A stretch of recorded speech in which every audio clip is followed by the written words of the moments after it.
पिछला वर्ष का लगभग 3/4 भाग, या अगर मैं कहूं कि 80% जो भाग था पूरे वर्ष का, वह कोरोना से लड़ते हुए, जूझते हुए, बचते हुए व्यतीत किया। लेकिन वर्ष 2021 का पूर्वार्ध हम लोगों को एक शुभ समाचार लेकर के आया है कि हम कोरोना के खिलाफ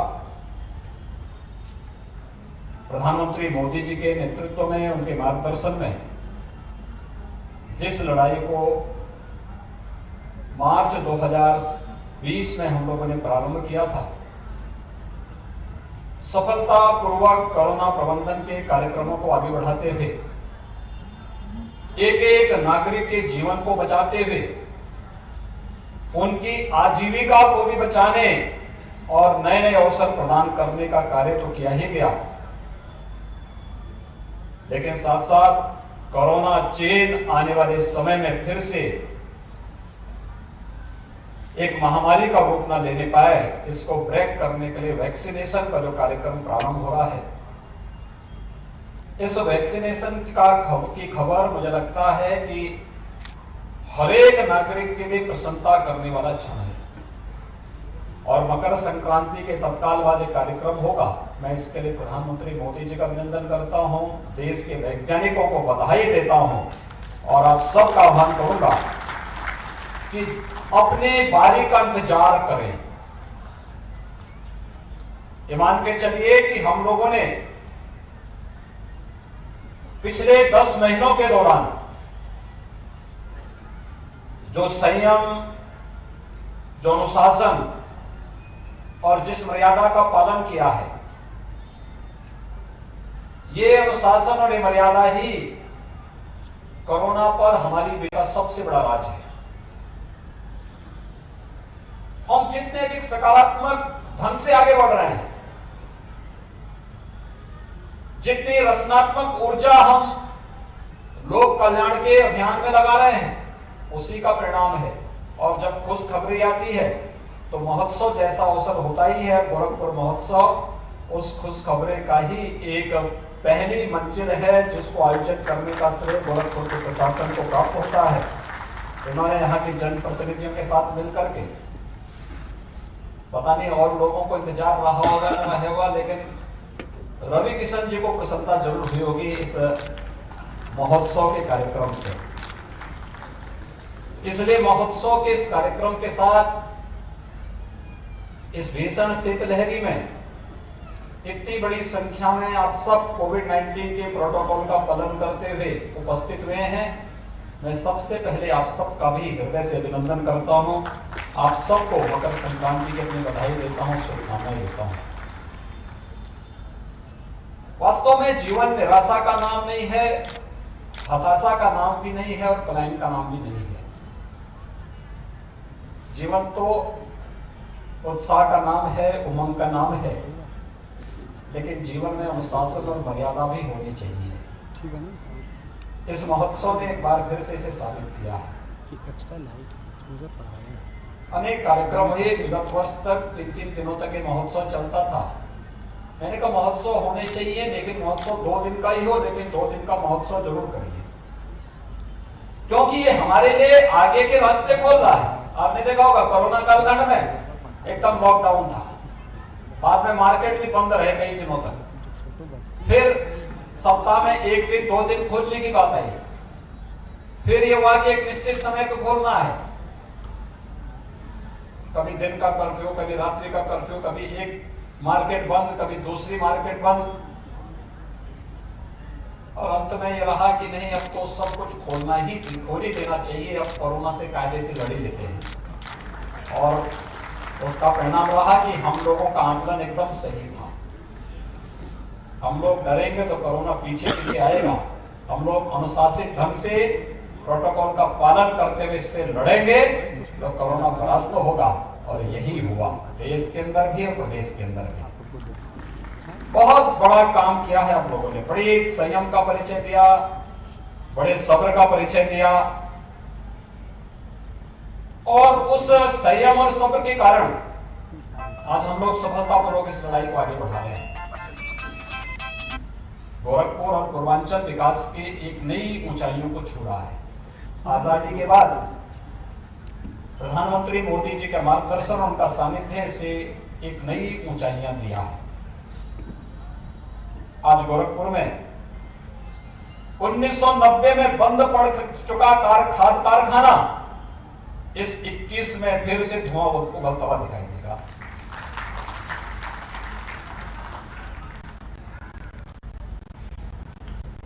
कभी 1977 में बीमारी आई थी और वो बीमारी यहां के मासूम बच्चों को निकल जाती थी। हर वर्ष 1200-1500 बच्चों की मौत एक छत के नीचे हो जाती थी। कोई सुनने वाला नहीं था।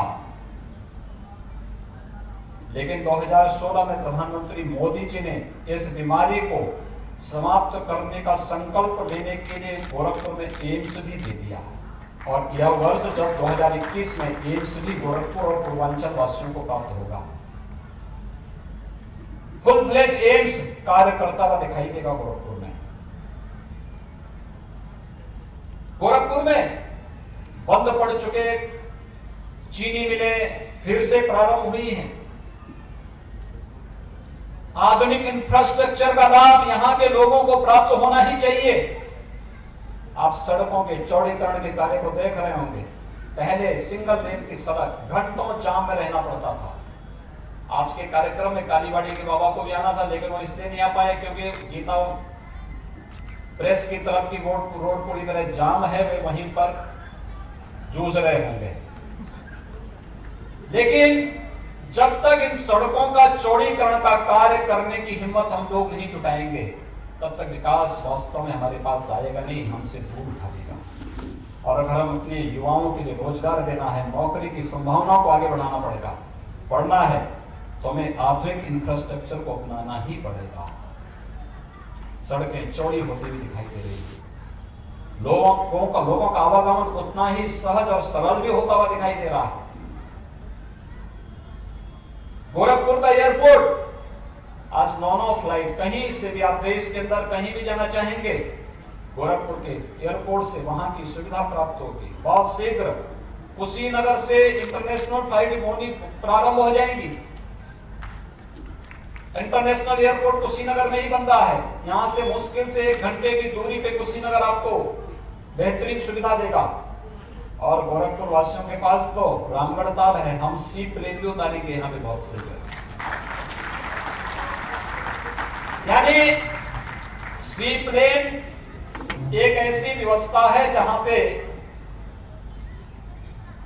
वह सामान्य एयरपोर्ट पर, एयर स्ट्रिप पर भी वो प्लेन उतर सकता है और पानी में भी उतर सकता है। तो ये सुविधा हम लोग यहाँ पर दे रहे हैं। बहुत शीघ्र वह भी व्यवस्था यहाँ के लिए करने जा रहे हैं। एक आधुनिक सुविधा। अगर आपको लगता है कि वैसे पहले नंदानगर में लोगों को बहुत देर तक अगर किसी को दिल्ली जाना होता था और नंदानगर में रेलवे की कृपा होती थी, गेट बंद हो गया तो उनकी फ्लाइट छूट जाती थी। आजादी की लड़ाई को इसने एक नया मोड़ दिया था। चौरी चौरा महोत्सव के कार्यक्रम को भी हमें आगे बढ़ाना है। पूरे प्रदेश के अंदर हर शहीद स्मारक पर कुछ ना कुछ कार्यक्रम होंगे। हर एक स्तर पर हम लोग कुछ ना कुछ नयापन देने का प्रयास करेंगे। अपने शहीदों को, अपने पूर्वजों का स्मरण करेंगे। मातृभूमि के लिए अपना सर्वस्व न्यौछावर करने वाले उन महापुरुषों के प्रति अपनी श्रद्धा और अपने समर्पण को व्यक्त करने के लिए सभी कार्यक्रम प्रदेश के अंदर चौरी चौरा से प्रारंभ करके प्रदेश के हर शहीद स्मारक पर इन कार्यक्रमों के आयोजनों को हमें जोड़ना है। इसके लिए व्यापक कार्य योजना राज्य स्तर पर भी बन रही है, जनपद स्तर पर भी तैयार हो रही है और हर एक स्तर पर इन कार्यक्रमों को बनाने के साथ ही आजादी की लड़ाई में जूझने वाले उन सभी महापुरुषों के का पुनः स्मरण हमारी आने वाली पीढ़ियां कर सके, उन्हें पाठ्यक्रम का हिस्सा भी बनाया जाएगा। जिन्हें जानबूझ करके पाठ्यक्रमों से हटाने का अब तक प्रयास हुआ है, इस शरारतपूर्ण प्रयास को बेनकाब करते हुए हम अपने उन महापुरुषों को फिर से ससम्मान स्कूल कॉलेजेस के पाठ्यक्रम का हिस्सा भी बनाएंगे। ये सभी कार्यक्रम हमारे 2021 में प्रारंभ होने जा रहे हैं और गोरखपुर का मनोरंजन और ज्ञानवर्धन के लिए गोरखपुर का जू भी 2021 में ही प्रारंभ हो जाएगा। बर्ड फ्लू का भी खतरा नहीं दिखाई देता तो हम लोग अब तक कई जानवरों को वहां लेके आ गए होते, और बहुत सारे ऐसे भी जीव हैं जिनको तो जू में ही रखना आवश्यक है। जो देश की सुरक्षा के लिए खतरा बन रहे हैं हमको जू में रखना ही आवश्यक होगा, और वह भी एक नई तैयारी हम लोग करने जा रहे हैं। गोरखपुर का जू प्रदेश का सबसे खूबसूरत जू में से एक बनने जा रहा है। आप जाएंगे परिवार के साथ मनोरंजन के लिए जाइए, वो रामगढ़ ताल के साथ ही पूरे दिन भर के लिए एक नई व्यवस्था हम लोगों ने थाना भी दे दिया है सुरक्षा के लिए। रामगढ़ ताल के किनारे एक थाना भी होगा, सुरक्षा की पुख्ता व्यवस्था करेंगे। यहाँ पे ऑडिटोरियम भी देंगे। हमारा प्रयास होगा इस बार हम लोगों को इतनी भीषण ठंडी में बाहर पंडाल लगा करके कार्यक्रम करना पड़ा। अगले वर्ष तक ऑडिटोरियम भी हम आपको एक अच्छा ऑडिटोरियम देने जा रहे हैं। हम लोग इसी सड़क पर यहीं पे बगल में ही है बहुत आधुनिक ऑडिटोरियम। सांस्कृतिक कार्यक्रमों के साथ साथ गोरखपुर के विकास, पूर्वांचल के विकास की रूपरेखा उस ऑडिटोरियम के माध्यम से, वहां पे बने कॉन्फ्रेंस हॉल जो है उन सब के माध्यम से इस कार्यक्रम को हम आगे बढ़ाने का कार्य करेंगे। हर एक स्तर पर विकास की इस प्रक्रिया को नए सिरे से रेखांकित करने का जो प्रयास हुआ है, इसके साथ सकारात्मक रूप से हम सब का जुड़ाव होना चाहिए। ये महोत्सव उसी का हिस्सा है। गोरखपुर गौरव से आज बहुत महान कुछ हमारी विभूतियों को सम्मानित किया गया, जिन्होंने गोरखपुर का नाम अलग अलग फील्ड में देश के सामने, राज्य में, प्रदेश में और दुनिया के सामने रखने का प्रयास किया। व्यक्ति का प्रयास सकारात्मक होना चाहिए।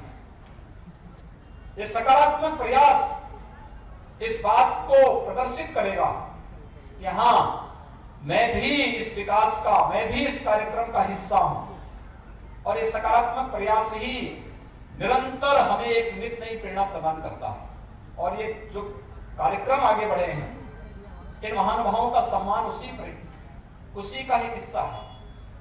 देश अलग अलग फील्ड में बहुत नाम थे। कुछ लोगों को इस बार सम्मान किया गया, कुछ लोगों को अगली बार सम्मान होगा। मैंने इस बारे में प्रशासन से कहा है एक सूची तैयार करिए और गोरखपुर गौरव के नाम पे 5-7-10 ऐसे लोगों को हर वर्ष चिन्हित करिए अलग अलग फील्ड में। किसी ने कृषि के क्षेत्र में, किसी ने स्पोर्ट्स के क्षेत्र में, किसी ने रोजगार के क्षेत्र में, किसी ने यहाँ पे उद्यम स्थापित करने में, किसी ने कला के क्षेत्र में, किसी ने संस्कृति के क्षेत्र में, किसी ने विज्ञान के क्षेत्र में, किसी ने शिक्षा के क्षेत्र में। जीवन के जिस भी फील्ड में जिसमें देश के अंदर लोक मंगल की कामना, जिसके माध्यम से जागृत हो सकती हो, लोक मंगल और लोक कल्याण का मार्ग जहां से प्रशस्त हो सकता हो, ऐसे जिस भी फील्ड में जिसने काम किया है, ऐसी महान विभूतियों को हम लोगों को हमें करना चाहिए अलग अलग फील्ड में। किसी ने पत्रकारिता के क्षेत्र में किया होगा, किसी ने वकालत के क्षेत्र में काम किया होगा, वह भी तो लोक कल्याण के ही माध्यम है। किसी ने जन सेवा के क्षेत्र में किया होगा, किसी ने और भी अन्य अलग अलग फील्ड है। इन सभी फील्ड में आप चिन्हित करिए। आवश्यक नहीं कि सबको एक ही बार में हम लोग करें, लेकिन अलग अलग बार, और फिर इनकी सूची बनाइए, इनके सुझाव मांगिए। जब आप उनको मंच पे लाते हैं तो उनका परिचय भी दीजिए, केवल नाम ही मत बताइए, ये भी बताइए किस फील्ड की विभूति है, क्या इन्होंने काम किया है। उनका परिचय भी वहां पर दिया जाना चाहिए, जिससे जनता जनार्दन को जानकारी मिल सके और बहुत सारी नई आने वाली पीढ़ी को इससे प्रेरणा भी प्राप्त होकर के वे भी उसके अनुरूप बनने का कार्य कर सकें। यह एक नया प्रयास प्रारंभ हुआ है और मुझे बहुत प्रसन्नता है कि इस बार प्रशासन ने अपने स्तर पर यहाँ पर कुछ सूची तैयार की। अन्य लोगों को एक क्रम का हिस्सा बनना चाहिए। हम लोग 24 जनवरी को उत्तर प्रदेश की स्थापना दिवस का कार्यक्रम भी मना रहे हैं। 1950 में उत्तर प्रदेश की स्थापना के कार्यक्रम को जब आगे बढ़ाया गया था, नोटिफिकेशन जारी हुआ था, उसके बाद से लेकर के उत्तर प्रदेश स्थापना दिवस का कार्यक्रम कभी नहीं मनाया गया। 2017 में जब हमारी सरकार आई तो पहली बार एक आयोजन 2018 में आयोजित हो पाया और 2018 का पहला कार्यक्रम हम लोगों ने उस अवसर पर पहला जो एक अभिनव योजना प्रारंभ की थी वह की थी एक जनपद एक उत्पाद की, वन डिस्ट्रिक्ट वन प्रोडक्ट की।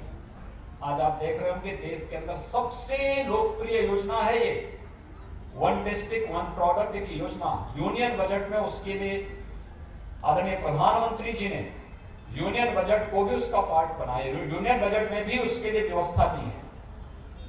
और आत्मनिर्भर भारत का आधार भी कोई बन रहा है तो वह एक जनपद एक उत्पाद की, यानी वोकल फॉर लोकल, ये इसी उसका आधार ही वही है। ये हमें किस रूप में आत्मनिर्भर बनना है इसके एक प्रदर्शन और उसकी एक छोटी सी बात जो मैं आपको बताना चाहता हूं। दीपावली के एक दिन पहले मैं लखनऊ में था।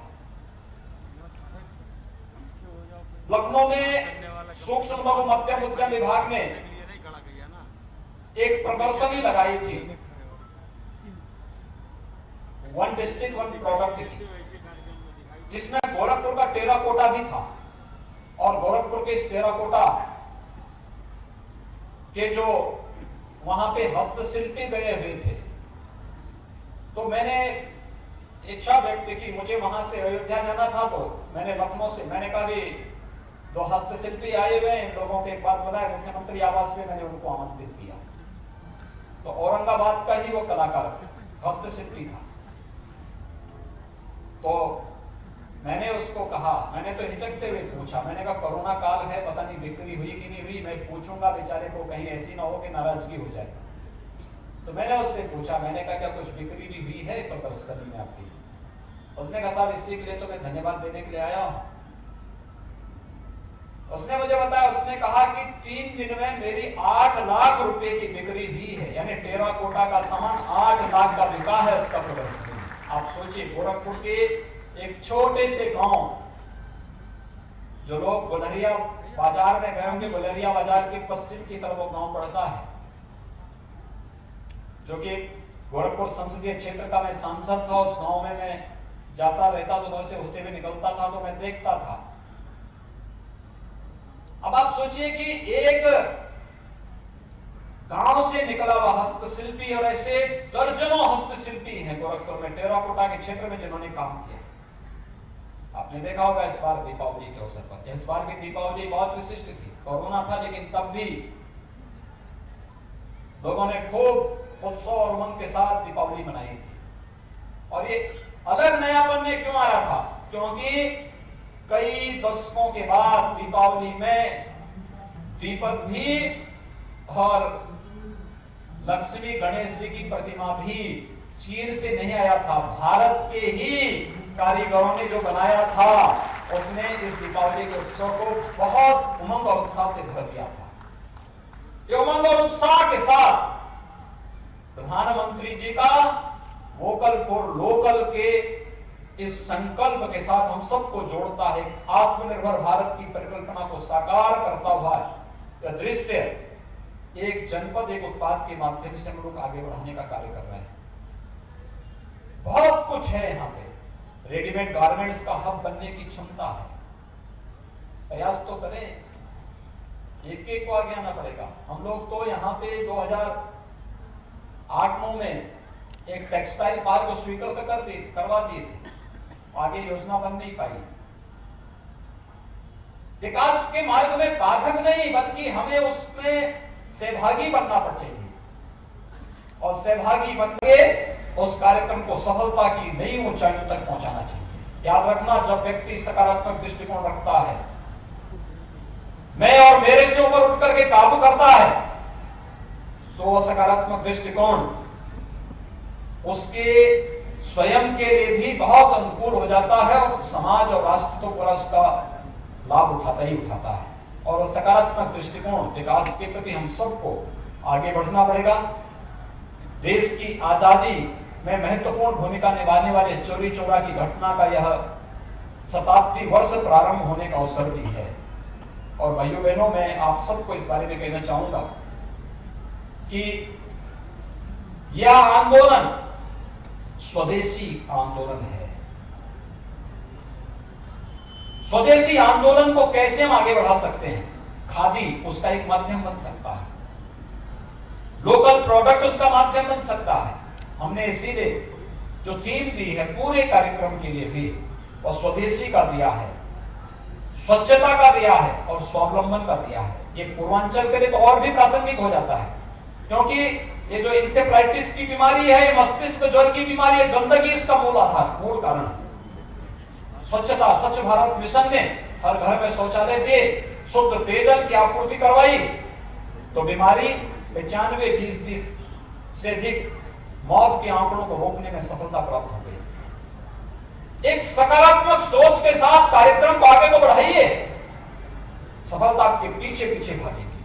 और उस सफलता को प्राप्त करने के लिए स्वदेशी को, स्वच्छता को और स्वावलंबन का आधार आत्मनिर्भर भारत के परिकल्पना के रूप एक जनपद एक लोकल प्रोडक्ट उसका आधार बनेगा। और इसी को थीम को आगे बढ़ाते हुए हम लोग कार्यक्रम को आगे बढ़ा रहे हैं। मैं धन्यवाद दूंगा आयोजन समिति से जुड़े हुए सभी लोगों को, अभिनंदन करता हूं। गोरखपुर गौरव से सम्मानित होने वाले जितने भी हमारे यहाँ मेहमान जो विभूतियां हैं, जिनको आज इस मंच पर सम्मानित किया गया है, उन सब का मैं हृदय से अभिनंदन करता हूं। आयोजन में सहभागी बनने वाले जितने भी कलाकार थे, जितने भी कर्मी थे, संस्कृति कर्मी थे या अलग अलग विधा से जुड़े हुए जो महानुभाव थे, उन सब का भी मैं हृदय से धन्यवाद देना चाहता हूं, उन सब का अभिनंदन करना चाहता हूं। गोरखपुर के जनप्रतिनिधियों, जिनकी सकारात्मक भूमिका के कारण यहाँ का प्रशासन इस कोरोना कालखंड में और भीषण शीतलहर के बीच इतना भव्य और दिव्य कार्यक्रम को यहाँ पर आज संपन्नता की ओर अग्रसर कर रहा है। क्योंकि कार्यक्रम जल्दी संपन्न हो, कल बाबा गोरखनाथ को खिचड़ी भी चढ़ाने के लिए सभी लोग जाएंगे और इसीलिए हम लोग भी इसकी तैयारी में मैं स्वयं भी आया हूँ कि व्यवस्था देख सकूं, कार्यक्रम को आगे बढ़ा सकूं। आप सबको मैं फिर से मकर संक्रांति की हृदय से बधाई देता हूँ, अपनी शुभकामनाएं देता हूँ। कल हम लोग मकर संक्रांति पर्व पर एक डाक टिकट भी जारी करने जा रहे हैं। 10 रुपए का डाक टिकट होगा, आप देखेंगे गोरखपुर की पहचान बनेगा डाक टिकट। दूसरा, उत्तर प्रदेश सरकार की एक डिजिटल डायरी को भी हम कल लोकार्पण करने जा रहे हैं। कागज अब नहीं, अब तो स्मार्टफोन हर एक के पास आ गया है। जब डिजिटल की बात करेंगे तो हर एक पक्ष डिजिटलीकरण की तरफ जाएगा और इसका बहुत लाभ होने जा रहा है। डिजिटल डायरी को भी कल हम लोग लॉन्च करेंगे। उत्तर प्रदेश सरकार का कब कब कौन कौन से कार्यक्रम होने जा रहे हैं, कब कौन पर्व करने जा रहे हैं, सारी सूचनाएं उसके साथ हम जोड़ करके आपको उपलब्ध करवाएंगे। कल बहुत सारे कार्यक्रम होंगे। मैं एक बार फिर से आप सभी का गोरखपुर महोत्सव को सफलतापूर्वक संपन्न करने के लिए हृदय से बधाई देते हुए कि आपको सभी को मकर संक्रांति की मंगलमय शुभकामनाएं देता हूं और विश्वास व्यक्त करता हूं कि हम कोरोना के खिलाफ देश की इस लड़ाई को मजबूती के साथ आगे बढ़ाने के लिए आदरणीय प्रधानमंत्री जी के प्रति आभार व्यक्त करते हुए हम लोग मजबूती के साथ इस लड़ाई को आगे बढ़ाएंगे और अपनी बारी का इंतजार जरूर करेंगे। वैक्सीन लगाने के लिए हड़बड़ी नहीं करेंगे, छीना झपटी भी नहीं करेंगे। जब जिसको जहां बुलाया जाए वे ही केंद्र में जाएंगे। अनावश्यक भीड़ नहीं, उतावलापन भी नहीं। ये मान के चलिए सबकी बारी आएगी, लेकिन उतावलापन नहीं दिखाना है। जब देश के प्रधानमंत्री जी स्वयं मार्गदर्शन कर रहे हो तो फिर कोई उतावलापन नहीं, कोई अव्यवस्था नहीं। जब हमारी बारी आएगी तभी हम वैक्सीन लगाएंगे और उस बारी के साथ जोड़ करके कोरोना के खिलाफ देश की लड़ाई को मजबूती के साथ आगे बढ़ाएंगे। इस विश्वास के साथ आप सबको मेरी हृदय से बधाई और शुभकामनाएं। धन्यवाद। जय हिंद।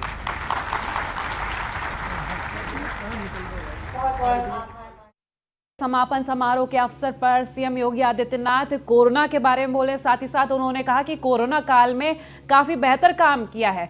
तो यूपी में हुए विकास को लेकर उन्होंने तमाम वो बातें कही। साथ ही साथ उन्होंने ये भी कहा कि भविष्य में गोरखपुर में सबसे सुंदर चिड़ियाघर बनने जा रहा है। तो भविष्य में सबसे सुंदर चिड़ियाघर गोरखपुर में होगा। और कोरोना को लेकर उन्होंने जहां कई बातें बोली कि हमें आगे भी सावधानी और बचाव के लिए काम करना होगा। जैसे हम पहले रहे, एहतियात बरतते रहे, वैसे आगे भी रहना होगा।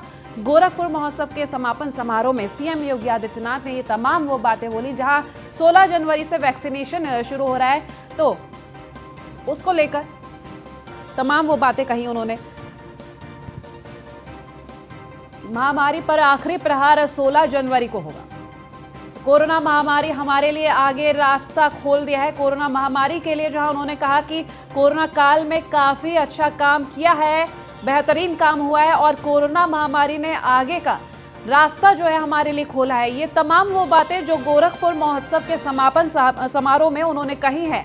तो वैक्सीनेशन से जो उन्होंने कहा है कि वैक्सीनेशन की खबर से हर जगह खुशी का माहौल है। 2021 में कई कार्यक्रम शुरू होने जा रहे हैं, जिनका यहाँ पर उन्होंने निर्देश देते हुए कहा कि प्रदेश में तमाम वो काम होंगे जो विकास की तरफ सभी को लेकर जाएंगे। साथ ही साथ सबसे सुंदर प्रदेश का चिड़ियाघर गोरखपुर में बनने के लिए कहा है, जहां उन्होंने कहा कि सबसे अच्छा जो चिड़ियाघर होगा वो गोरखपुर में नजर आएगा। तो 16 जनवरी से कोरोना के खिलाफ लड़ाई शुरू हो जाएगी, जहां वैक्सीनेशन शुरू हो रहा है। वैक्सीनेशन की बात पर उन्होंने कहा कि तमाम जगह खुशी का माहौल देखने को मिला है वैक्सीनेशन की खबर से।